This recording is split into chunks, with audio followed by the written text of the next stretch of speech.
Bonjour. Pour ceux qui ne me connaissent pas, je commence par m'introduire. Je suis le bishop Christopher Tamina. Aujourd'hui, notre entretien va porter sur un autre aspect très intéressant dans la ligne droite des enseignements que nous avons commencés il y a de cela un temps. Le thème que nous sommes en train de développer est celui de l'éducation.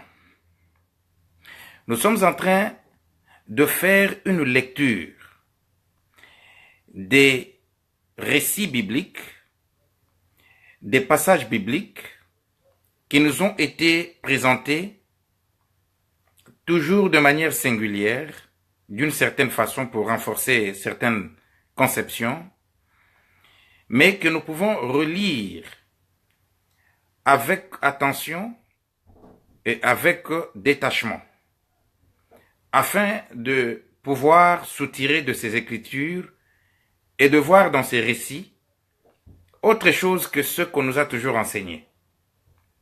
Parce qu'après tout, c'est la parole de Dieu. C'est Dieu qui a permis que nous puissions avoir ces écrits, ou plutôt, qui a permis que nous puissions avoir les récits de ses interactions avec son peuple, et afin d'apprendre de ces récits-là. Parce que l'apôtre Paul dit, tout ce qui a été écrit l'a été pour notre instruction. Et c'est pour cette raison que nous nous sommes mis à faire une étude de certains passages populaires, généralement populaires, mais qui nous ont été présentés d'une manière singulière, d'une seule perspective.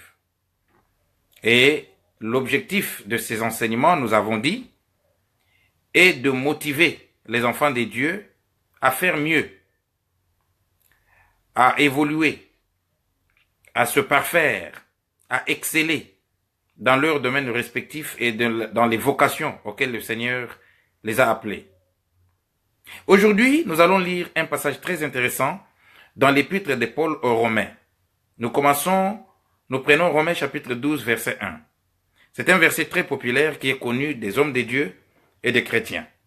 Il est dit ceci, nous lisons de Louis II, nous lisons le premier verset de Romains chapitre 12. Il est dit, « Je vous exhorte donc, frères, par les compassions de Dieu, à offrir vos corps comme un sacrifice vivant, saint, agréable à Dieu, ce qui sera de votre part un culte raisonnable. » Je relis ce passage. « Je vous exhorte donc, frères, par les compassions de Dieu, à offrir vos corps comme un sacrifice vivant, saint, agréable à Dieu, ce qui sera de votre part un culte raisonnable. » Paul est en train d'écrire ici aux Romains. En fait, il écrit à l'église des dieux à Rome, parce que jusque-là, c'était des Juifs. La majorité d'eux, c'était des Juifs de diaspora qui avaient reçu l'évangile. Parce que ce que nous manquons de comprendre, c'est que les épîtres que Paul écrit sont adressés aux Juifs de diaspora qui avaient reçu l'évangile. Donc, quand l'évangile est sorti de Jérusalem, l'évangile a atteint d'abord les Juifs qui étaient dans la diaspora. C'est eux qui étaient les récipiendaires de l'évangile, les bénéficiaires primaires de l'évangile. Les païens n'ont commencé à joindre l'église que graduellement. Mais d'abord, ce sont les Juifs de diaspora qui ont reçu l'évangile. Et donc, quand Paul écrit, il écrit sa lettre aux Romains, à l'église des dieux qui est à Rome. La majorité, j'insiste, je ne dis pas que d'une manière exclusive, c'était des Juifs, mais en majorité, ce sont des églises ou des groupes de chrétiens qui étaient constitués principalement de Juifs comme lui, mais qui étaient les Juifs de diaspora. Alors il leur écrit dans Romains chapitre 12, verset 1, il dit, « Je vous exhorte donc. » Exhorter veut dire encourager, redonner de la force, encourager, afin d'amener à un résultat positif. Exhorter, motiver. Il dit, je vous exhorte, donc frères, Et ça ne veut pas dire ici que Paul est en train de motiver seulement les frères. Brethren en anglais, c'est un terme général qui inclut les femmes aussi. Je vous exhorte donc, frères, par les compassions des dieux. Il dit par les compassions des dieux. Compassion, c'est quoi? C'est un grand amour qui fait que la personne qui t'aime s'implique, sent comme tu sens. La personne s'implique dans ta vie. Elle sent comme tu sens. Si tu es malade, elle est aussi malade. Si tu es soucieuse ou soucieuse, la personne devient aussi soucieuse. Et pourquoi Paul utilise le terme compassion des dieux beaucoup dans ses épîtres? Parce que Paul nous écrit à propos d'un Dieu qui s'est révélé dans la chair, qui a porté notre corps, qui a senti comme nous sentons, qui a pleuré comme nous pleurons, qui a été attristé comme nous sommes attristés, qui a été angoissé, un Dieu qui est passé par toutes les facultés humaines, qui connaît ce que nous sommes, qui ressent ce que nous ressentons, qui est passé par les épreuves exactement comme toi et moi, nous passons par les épreuves. Paul dit, je vous exhorte donc frères par les compassions des dieux. C'est-à-dire que Dieu a porté ton corps, il sait comment tu ressens. Le mot compassion veut dire prendre la place de, sentir comme cette personne-là sent. Il y a un autre terme pour ça, c'est empathie en anglais. Donc, empathie, la compassion. Donc, quand on dit compassion, c'est quand quelqu'un a porté ta chair, quelqu'un s'est mis dans ta situation, quelqu'un a compris comment tu sens, comment les épreuves par lesquelles tu es passé. Lorsque quelqu'un n'a pas subi ce que tu es en train de souffrir ou la situation par laquelle tu es en train de passer, la personne n'a jamais passé au travers une telle expérience, on ne peut pas parler de la compassion. Là, on parle de la sympathie. La sympathie, c'est quand quelqu'un vous apitoie, a pitié de vous. La personne vous regarde, elle voit que vous êtes malade, mais elle a pitié de vous. Donc ça, c'est la sympathie. Mais la compassion, c'est quand la personne sait exactement ce que vous êtes en train de traverser. Par exemple, si vous avez les malarias, la personne a déjà souffert de malaria, elle sait exactement. Alors quand Paul utilise le mot compassion dans ses épîtres, il dit les compassions des dieux. Il veut nous transmettre, nous communiquer une pensée ici théologique. C'est de dire que Dieu a été fait homme et il est passé par toutes tes tribulations, il connaît comment tu ressens. Si tu es malade, Dieu a été homme. Il sait les épreuves d'être malade. Si tu es pauvre, Dieu a été homme. Il sait ce que c'est être pauvre. Si tu n'as pas mangé, Dieu a été homme comme toi. Il sait exactement ce que ça veut dire ne pas manger. C'est pourquoi Paul introduit toujours ses salutations par les compassions des dieux. Donc il veut vous dire que Dieu sait exactement qui tu es parce qu'il est passé par là. Il a été fait homme pour te connaître toi bien. Il dit, je vous exhorte donc frères, nous lisons du livre de Romains, de l'épître de Paul aux Romains chapitre 12 verset 1. Je vous exhorte donc frères par les compassions de Dieu, les compassions de Dieu, à offrir vos corps comme un sacrifice vivant, saint, agréable à Dieu, ce qui sera de votre part un culte raisonnable. Paul dit ceci, je vous exhorte à offrir, par les compassions de Dieu, à offrir vos corps comme un sacrifice. Notez que Paul parle des corps au pluriel. Il écrit à l'église de Dieu. Il dit, je vous exhorte à offrir vos corps au pluriel, vos corps, mais il dit comme un sacrifice. Vous voyez? Nous offrons tous nos corps, mais comme un sacrifice. Il n'a pas dit d'offrir vos corps comme des sacrifices. Non. D'offrir vos corps comme un sacrifice. C'est ce qu'il dit. Comme un sacrifice. Pourquoi? Parce que nous devons nous offrir en unité. Nous devons avoir un seul esprit. Nous devons être unis. Dieu n'est pas un Dieu des individus. C'est un Dieu de nations. C'est un Dieu des familles. C'est un Dieu de communauté. Maintenant, pour ceux qui ont fait les études de communauté, comme mon aîné Égide Angwaba, s'il va me suivre, il va comprendre de quoi je suis en train de parler parce que il s'est spécialisé en études de communauté, community leadership. C'est ce qu'il a étudié, community leadership.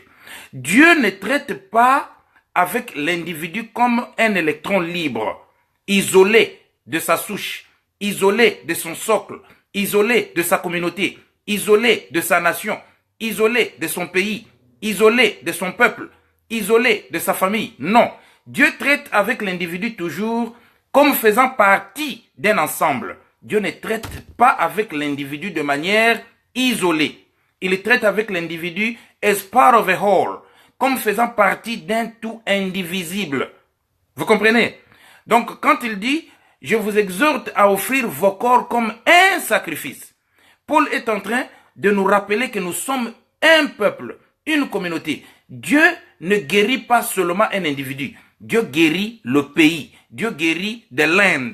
Dieu guérit la nation. Dieu guérit. Donc, la guérison de l'individu doit être comprise dans le contexte de la nation. La bénédiction de l'individu aussi doit être comprise comme la bénédiction dans le cadre national. C'est pourquoi, quand le psalmiste parle en psaume, il dit, il est bon et agréable aux bien-aimés de demeurer ensemble. Il descend, il dit, car c'est là que Dieu déverse sa bénédiction. Vous voyez? Donc, tout doit être compris dans un cadre holistique, comme on dit en anglais, dans un cadre global, dans un cadre communautaire. Dieu n'est pas un Dieu égoïste. Il n'est pas un Dieu individualiste qui traite avec l'individu. Non. Quand il a apparu à Abraham, il fait la promesse à Abraham. Il dit à Abraham, il dit, je te bénirai et toutes les familles de la terre. Dans d'autres versions, il est dit, toutes les nations de la terre seront bénies en toi.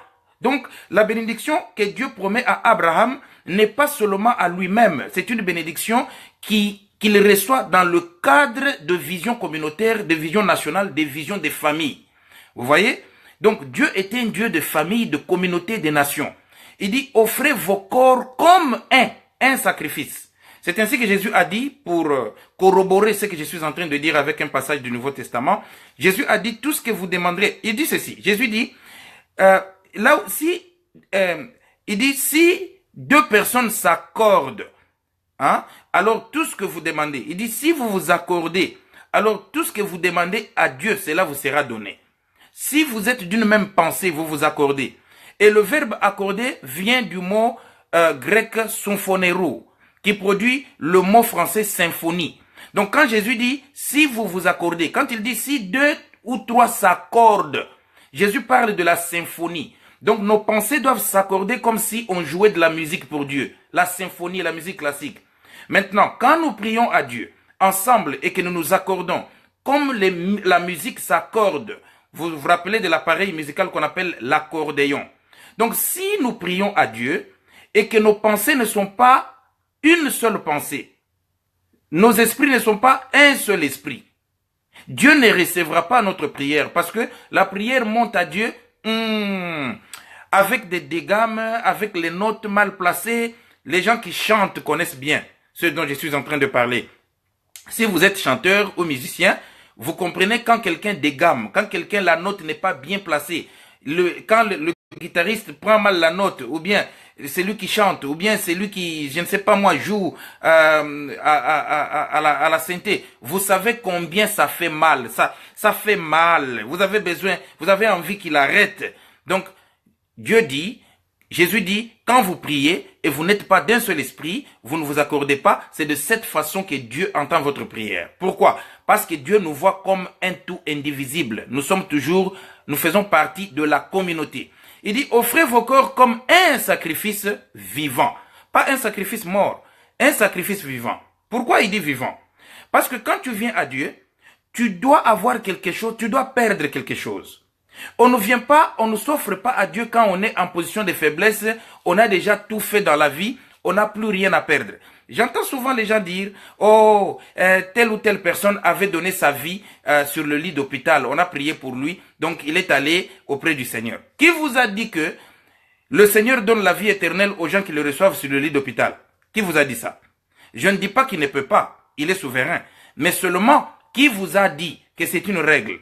Qui vous a dit que vous pouvez vivre votre vie tout entière, ne pas vous préoccuper de Dieu, ne pas servir le Seigneur, commettre les péchés comme vous voulez, vivre comme bon vous semble, mais sur le lit d'hôpital, parce que quelqu'un vient, il vous dit, reçois le Seigneur, vous pensez que vous l'avez reçu et vous avez acquis la vie éternelle. Qui vous a dit ça? Parce que Jésus a dit ceci, quiconque perdra sa vie, la retrouvera. Toi, tu as vécu toute ta vie, tu as commis des péchés comme bon te semble, tu as marché en rebelle, comme personne indépendante. Tu es sur le lit d'hôpital, alors que ta vie tend à la fin. tu dis maintenant que tu reçois le Seigneur. Tu lui auras donné quoi? Tu lui auras donné quelle vie? Parce que tu es en train de mourir. Quelle vie tu lui auras donné? Donc, dire que quelqu'un a reçu le Seigneur sur le lit d'hôpital, ça, ce sont des massolos, comme nous disons. Dieu nous demande de lui donner notre vie, notre jeunesse. Pendant que nous sommes là, nous sommes forts. C'est ce qu'il demande de lui donner. Il dit, offrez vos corps comme un sacrifice vivant. Il y en a qui donnent à Dieu un sacrifice, mais qui n'a plus de sens. Qui n'a plus de sens. Dieu veut que tu lui donnes ta vie de jeunesse. Comme je vois ma sœur Nathalie Diba, que j'ai connue depuis les années, je crois, 2002.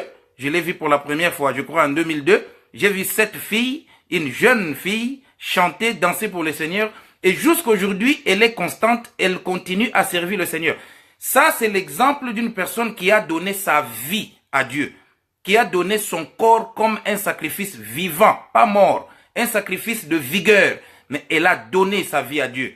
Elle pouvait aller dans les boîtes de nuit, elle pouvait faire tout ce que les autres font, elle pouvait marcher en rebelle contre Dieu, mais elle a décidé de chanter pour Dieu, de donner toute sa vie à Dieu. C'est ce qu'on appelle un sacrifice vivant. Il est dit saint. La sainteté ici veut dire être mis à part, être mis à côté, être consacré pour servir le Seigneur. La sainteté ici n'évoque pas le sens de piété, manque de péché ou manque d'erreur dans la vie. Non, nous ne sommes pas sans erreur. Nous ne sommes pas sans problème. Nous sommes humains. Mais nous avons consacré notre vie. C'est-à-dire que nous pouvons tomber, nous pouvons pécher, c'est normal. Mais dans l'ensemble, nous avons élu de donner notre vie à Dieu. C'est ça la sainteté. Saint veut dire mis à part. Celui qui est consacré ou celle qui est consacrée à une cause spéciale. C'est pourquoi la Bible dit que même les ustensiles du temple, quand le temple était construit, même les ustensiles du temple ne pouvaient pas être utilisés pour une autre cause que pour le rôle qu'ils jouaient dans le temple. Pourquoi? Parce qu'ils ont été sanctifiés. Quand Dieu dit, vous sanctifierez le jour de sabbat, un jour peut pécher? Non, un jour ne peut pas pécher.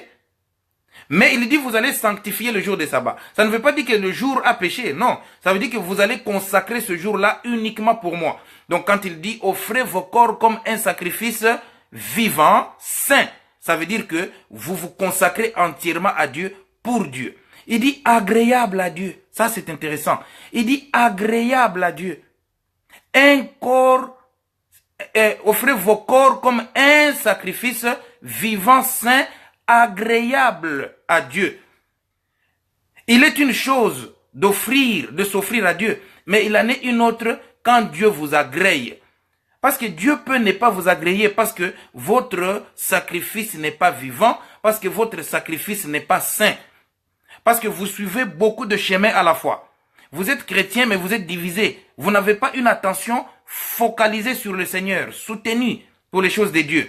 Vous vacillez. Non, Dieu ne peut pas agréer un tel sacrifice. Il dit agréable à Dieu. Il dit, écoutez maintenant, ce qui sera de votre part un culte raisonnable. Voilà. Aujourd'hui, nous allons aborder cet autre thème qui concerne l'instruction et l'éducation. Donc, je viens maintenant sur le nœud du problème.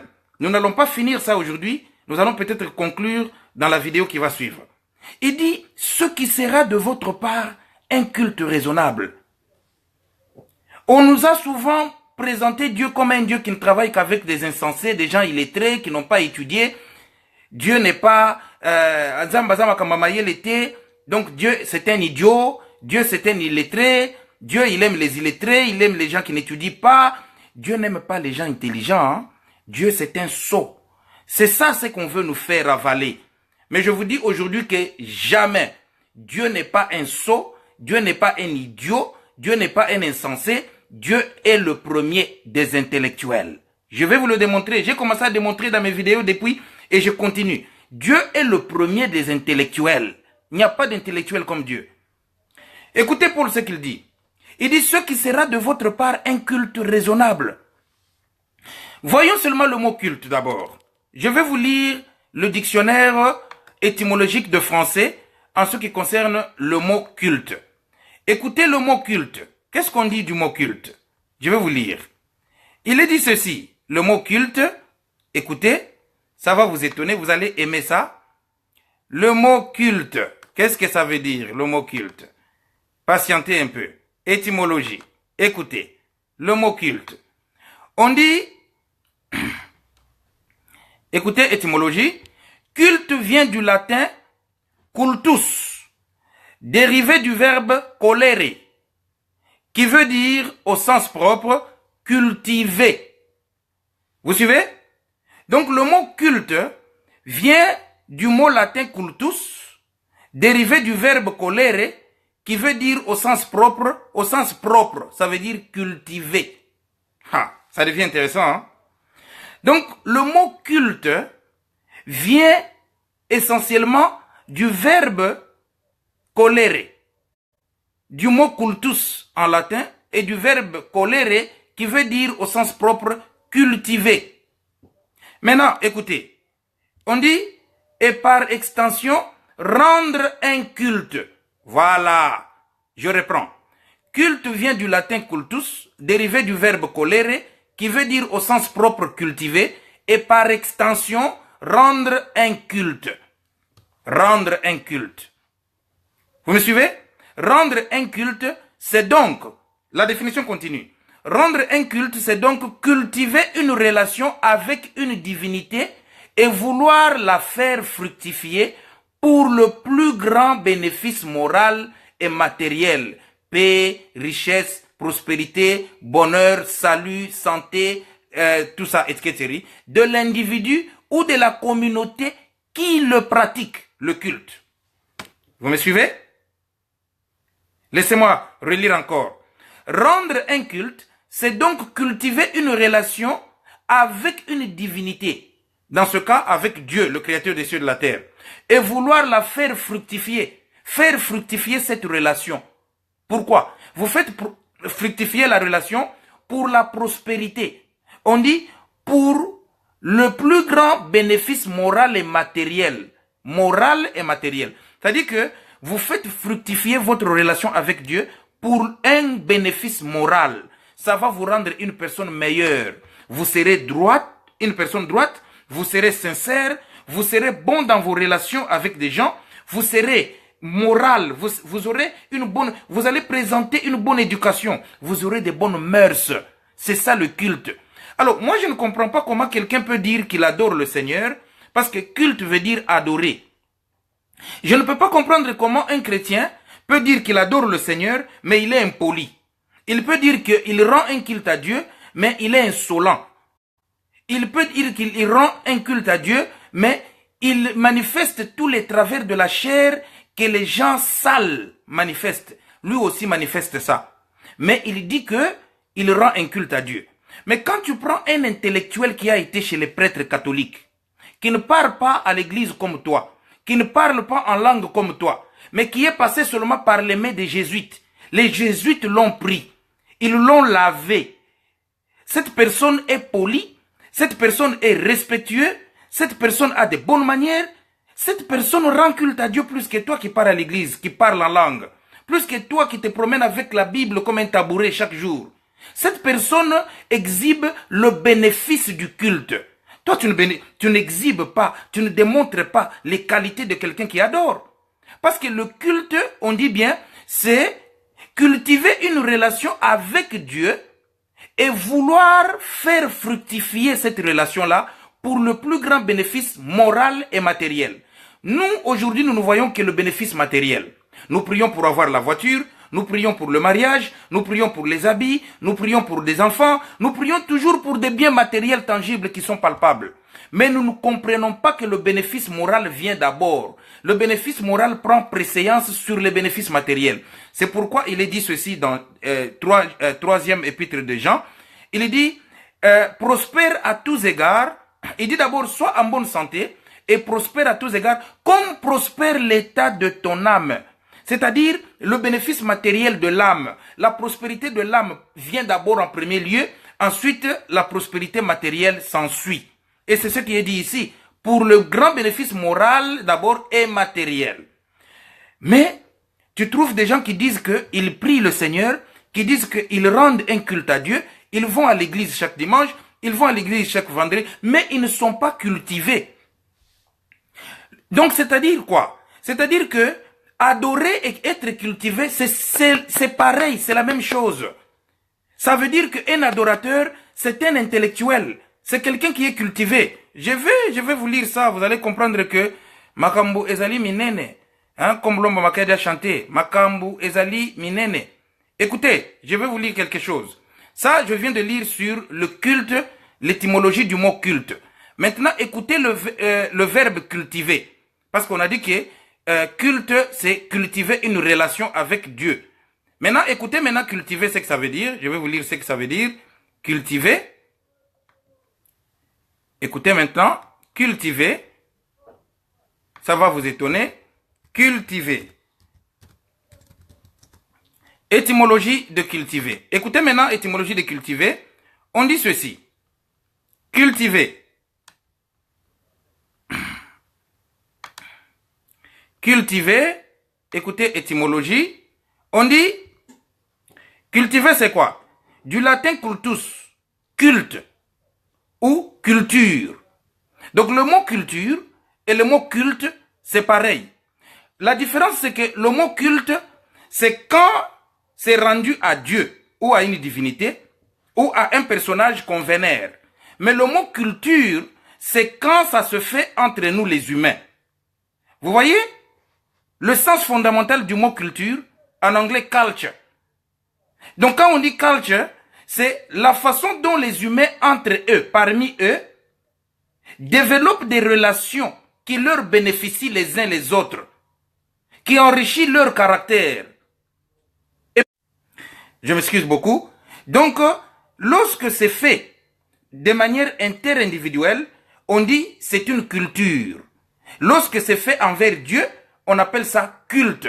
C'est quoi? C'est cultiver une relation intéressante qui va vous faire bénéficier sur le plan moral et sur le plan matériel. Écoutez, je n'ai pas fini. On dit, et plus précisément, sur une forme cultivus, dérivée de cultio, culture, phénomène linguistique de suffixation. Écoutez maintenant, ça veut dire quoi cultiver? Travailler une terre pour la rendre plus fertile et pour améliorer ses productions. Ok? Ça, c'est par rapport à la terre. C'est pourquoi on parle de l'agriculture. Agro, c'est-à-dire la terre. Culture, c'est-à-dire cultiver. C'est-à-dire rendre la terre plus rentable. Écoutez la deuxième définition. Il est dit ceci, par extension, prendre soin de quelque chose. On dit élever pour la production. Vous suivez? Écoutez, ça veut dire aussi développer, perfectionner par l'instruction et par l'exercice. Vous me suivez? Donc, le culte, c'est tout un art, c'est toute une pratique, c'est toute une science. Quand nous disons que nous adorons le Seigneur, c'est-à-dire nous adorons, le mot culte, ça veut dire l'exercice par lequel nous acquérons l'instruction chaque jour de nous rendre meilleurs sur le plan moral, afin de nous faire bénéficier aux autres et d'être utiles dans la société. C'est ça le culte. Maintenant, rentrons maintenant à ce que Paul dit. Paul dit, je vous exhorte. Écoutez maintenant ce que Paul dit. Nous lisions de Romains chapitre 12 verset 1. Je vous exhorte donc, frères, par les compassions de Dieu, à offrir vos corps comme un sacrifice vivant, saint, agréable à Dieu, ce qui sera de votre part un culte raisonnable. Qu'est-ce que Paul est en train de dire? Il dit que si vous n'offrez pas votre corps plutôt, comme un sacrifice vivant, saint, agréable à Dieu, votre culte n'est pas raisonnable. Écoutez le mot raisonnable, la raison. C'est-à-dire vous avez perdu la raison. Vous êtes irrationnel. Quand on dit quelqu'un qui est irrationnel, an irrational person en anglais, ça veut dire quelqu'un qui a perdu la raison, qui est fou. Donc quand vous allez chaque dimanche à l'église, les mercredis vous êtes dans l'intercession, mais votre comportement est malsain, vous êtes impoli, vous êtes insolent, vous êtes médisant, vous êtes menteur et malhonnête, vous volez, vous exhibez tous les travers de quelqu'un qui n'est pas instruit. Ça veut dire que vous êtes inculte. C'est ça le mot inculte en français. Quand on dit vous êtes un inculte, c'est-à-dire vous n'êtes pas instruit. Et l'instruction, c'est ça le culte. C'est ça le mot cultus du latin.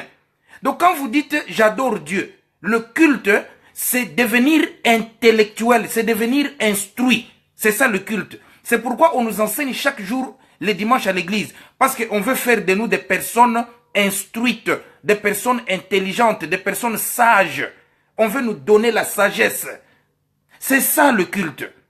Vous ne pouvez pas dissocier les choses de Dieu de l'intelligence comme si ceux qui prient le Seigneur peuvent être des idiots, des sots. Non, c'est faux. Quand quelqu'un sert le Seigneur, c'est la personne la plus intelligente qu'il y a. C'est la personne la plus sage qu'il y a. C'est la personne la plus morale qu'il y a. On ne peut pas dissocier les choses, de sorte qu'aujourd'hui, on voit dans l'église de Dieu des personnes sans caractère et sans comportement acceptable dans la société. Des personnes impolies, sans manière, mais qui se disent qu'ils sont chrétiens. Ils sont chaque jour à l'église avec des Bibles, ils parlent en langue, ils prient pour les malades, ils font des shows. Mais ce sont des malhonnêtes. Ils présentent l'image des saints. Mais en réalité, lorsqu'on les teste un peu au travers une épreuve ou dans un conflit, on constate que ce sont des personnes méchantes. Ce sont des personnes insensées. C'est pourquoi la Bible dit ceci. Écoutez bien. La Bible dit dans Psaume chapitre 14, verset 1. Il est dit ceci. L'insensé dit en son cœur. L'insensé dit en son cœur. L'insensé n'a pas parlé, hein. Les gens pensent que quand on parle d'un insensé qui nie Dieu, c'est quand on le dit verbalement. Moi, je ne crois pas en Dieu. Non! Dieu ne tient pas compte des paroles vides, creuses. Dieu tient compte de tes actes. C'est pourquoi Jésus a dit ceci. Il a proposé le parabole, il a dit, un père a envoyé un fils, il a dit, fais ceci. Le fils a dit, je vais faire. Il a dit, je vais faire. Mais il n'a pas fait. L'autre a dit, je ne vais pas faire. Je suis fatigué. Mais il a fait. Jésus dit, quand le père est venu, il a recommandé celui qui avait dit, je ne vais pas faire, mais qui a fait. Vous comprenez? Dieu ne tient pas compte des paroles creuses. Dieu tient compte de ton cœur, de ce que tu fais pour lui, pas de ce que tu dis pour lui. Jésus ajoute à la fin du parabole, il dit que son Père, ce n'est pas ceux qui disent Seigneur, Seigneur, que son Père va approuver. Non, mais ce sont ceux-là qui font la volonté de mon Père. Donc, il faut faire la volonté de Dieu. Il faut avoir l'un des grands signes qu'on connaît Dieu, mais c'est le comportement. Ce n'est pas aller à l'église, ça c'est la religion. Ce n'est pas tomber dans l'eau, les baptêmes, porter des croix sur vos costumes, avoir un langage, alléluia, amen, oh que Dieu vous bénisse, ah Jésus est bon. Non, ça c'est la religion, ça nous savons, nous l'avons tous fait. Mais ce n'est pas ça. Je vous dis aujourd'hui que le grand signe que tu es converti, que tu rends un culte à Dieu, c'est ton comportement. C'est ton attitude. C'est ça le culte. C'est ça être un homme instruit. Donc l'instruction ne peut pas être dissociée, ne peut pas être séparée du culte. Il ne faut pas dire que non, l'instruction, l'intellectualisme, c'est une chose, et puis connaître Dieu, c'est une autre chose. Non, non, non, non, non. C'est inséparable. Le mot culte veut dire être cultivé, c'est-à-dire par voie d'instruction et par exercice. C'est pourquoi Paul dit, exerce-toi à la piété. Il dit, l'exercice corporel est utile à peu de choses, mais l'exercice à la piété, exercice à la piété. Exerce-toi à quoi? À la piété, c'est-à-dire un bon comportement. Un homme pieux. Vous voyez? Et il dit ceci, l'insensé dit en son cœur, il n'y a point de Dieu. Écoute, il ne dit pas il n'y a pas, il dit point, c'est-à-dire jamais. Il n'y a point de Dieu. Ça, c'est l'insensé qui parle dans son cœur. David appelle une telle personne qui dit dans son cœur. Pourquoi la personne dit en son cœur? C'est-à-dire que son comportement, quand on dit ici son cœur, on veut parler de son comportement. On veut parler de son attitude dans les actes, pas dans les paroles. Quelqu'un peut dire, moi je ne crois pas en Dieu. Mais il craint Dieu parce qu'il fait tout ce que Dieu exige qu'un homme fasse. Il cultive la relation avec Dieu. Dieu s'intéresse à une telle personne. Dieu ne s'intéresse pas à celui qui dit Seigneur, Seigneur, Seigneur, Seigneur, mais qui ne vit pas la vie que Dieu veut que l'homme vive. L'insensé dit dans son cœur, hein, pas avec les lèvres. C'est-à-dire que son cœur ne témoigne pas, ne vit pas la vie de Dieu. C'est ce qu'on est en train de nous dire ici. Donc ça, c'est un insensé. Et le mot insensé ici, vous voyez le préfixe 1. Et puis vous voyez sensé. Ce qui est sensé, c'est ce qui est en anglais, on dit sane. Ce qui est insensé, c'est insane, foolish. Foolish. Et fool, en français, c'est un imbécile, un idiot, un sot. Donc celui qui ne vit pas pour Dieu, celui qui n'a pas un comportement loyal envers Dieu, celui dont le cœur ne témoigne pas un comportement qu'il faut pour Dieu, qui n'est pas moral, qui est immoral. Celui qui est immoral, il est qui? Il est insensé, il est fou. C'est un imbécile, c'est un idiot. Voilà. Donc il est impossible de dire que vous connaissez Dieu et de dire que vous n'êtes pas instruit. C'est faux. Quand vous connaissez le Seigneur, vous êtes instruit. Et vous devez vous exercer à l'excellence dans l'instruction. Pourquoi? Parce que vous connaissez le Seigneur. Retournons maintenant là-bas. Dans Romains, pour finir maintenant, il dit, ce qui sera de votre part un culte raisonnable. Donc c'est un culte raisonnable. Parce que autrement vous seriez un fou, comme je viens de le dire. Autrement vous allez à l'église, mais vous vivez en contradiction avec ce que vous voulez faire. C'est une maladie. C'est une condition psychotique ou psychopathique. Donc il faut vivre l'évangile. Si vous ne vivez pas l'évangile, vous êtes malade. Donc vous rendez à Dieu un culte qui est irrationnel d'un fou. Dieu ne reçoit pas un tel culte. Voilà. Donc aujourd'hui, j'ai voulu encourager quelqu'un pour lui dire que étudier, ce n'est pas quelque chose qui doit être perçu comme étant contraire à la foi. Comme si l'intellectualisme venait enlever quelque chose à la foi chrétienne. C'est faux. Lorsque c'est fait selon les normes, l'intelligence, l'instruction vient renforcer ta foi. Et en passant, je vous dis que c'est un prêtre qui a fondé l'école. C'est l'église qui s'occupait de l'éducation des gens avant que l'État ne prenne le relève. C'est pourquoi jusqu'à aujourd'hui, à travers le monde, beaucoup de bonnes écoles, ce sont des écoles des religieux. Pourquoi? Parce que la religion, Dieu, c'est ça l'origine même de l'intellectualisme, de l'intelligence. Parce que l'éducation, comme j'ai développé la fois passée, vient du latin ex-ducere, qui veut dire libérer de soi. Libérer de soi. Le soi là, c'est quoi? C'est le moi, la chair, les travers, les mauvais comportements. Mais quand quelqu'un est instruit, il vient d'une école catholique, par exemple, vous allez voir que ce sont des personnes droites. Pourquoi elles sont devenues droites? Parce que l'éducation est un mandat spirituel. C'est un travail spirituel. Ce n'est pas un travail charnel. Le diable ne peut pas instruire quelqu'un. Il n'y a pas d'instruction qui soit diabolique. Il n'y en a pas. Le diable n'a pas d'instruction. Si vous dites la perversion, peut-être oui. Mais l'instruction est divine. C'est pourquoi Proverbe dit, fils, retiens l'instruction de ta mère. L'instruction est divine. Voilà. Donc, je vous exhorte, mes bien-aimés, à ne pas négliger de vous instruire. La vie est une étude, c'est l'éducation continue jusqu'à la fin. On apprend jusqu'à la fin. Si vous demandez aux pédagogues, ils vont vous dire que nous apprenons dans la vie jusqu'à la fin, jusqu'à la mort, le cycle de la vie. So, l'éducation, en anglais, on dit it's a lifelong learning. Donc, nous apprenons toute la vie. Que le Seigneur vous bénisse. Je vais prier pour que Dieu vous donne l'onction d'apprendre, que vous continuez à apprendre dans la vie, à exceller dans les domaines auxquels le Seigneur vous a appelé.